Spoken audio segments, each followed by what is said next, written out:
Lamang ito sa kinahuhumalingan ng mga Pilipino mula noon hanggang ngayon. Hindi naluluma. Kahit saan tayo bumaling ng ating paligid ay binubuhay ng musika. Naka-loudspeaker pa nga ang iba. Sa jeep, sa tricycle, at kahit pa sa motorsiklo. Minsan ang ating bawat kilos ay sinasabayan natin ng indayog at musika. Habang nagluluto, nakaupo sa paghihele at iba pang aktibidades sa araw-araw. Ang musikang sa iba ay pampalipas oras o di kaya'y simpleng libangan lamang. Sa ating panauhin ngayong gabi, ito ay isang matibay na sandata na naghatid sa kanya sa pinapangarap na tagumpay. Higit po sa kanya yung kanyang bokasyon sa kanyang pagtuturo sa music. Hindi lang yung para kumita siya. Nakita ko yung kanyang layon na yung matuto yung kanyang mga tinuturuan. Nagkaroon sila ng community service sa Tahanang Walang Hagdanan. Isa siyang NGO.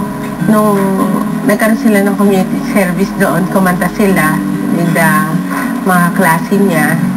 Dahil dun sa pagkanta niya doon, nung nakilala niya si Mr. Nanding Santos, naipasok niya ako doon. Na hanggang ngayon, doon pa rin ako nagtatrabaho. Dahil sa tulong rin ng pagkanta niya doon, doon niya ako, nagkaroon ako ng artificial leg.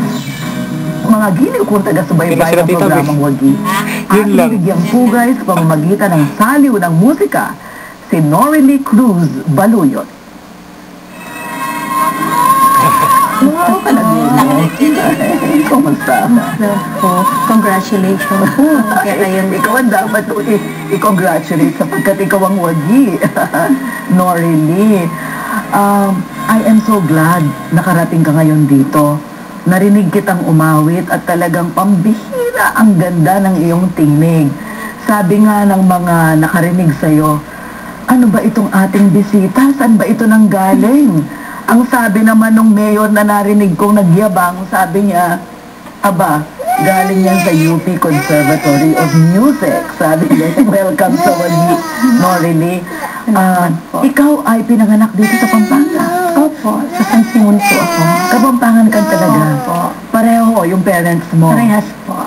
Sino yung mga magulang mo? Ipakilala mo sila sa ating mga tagapanood. Anong mga pangalan nila? Ang aking pong tatay ay, pangalan po niya ay Honorio Cruz. Siya po ay choir sa aming church. At ang aking pong nanay na si Erlinda Cruz, siya po ang tagaturo. Nagkakilala po sila. Siya ang tagaturo ng aking tatay sa choir. Siya po ang organista.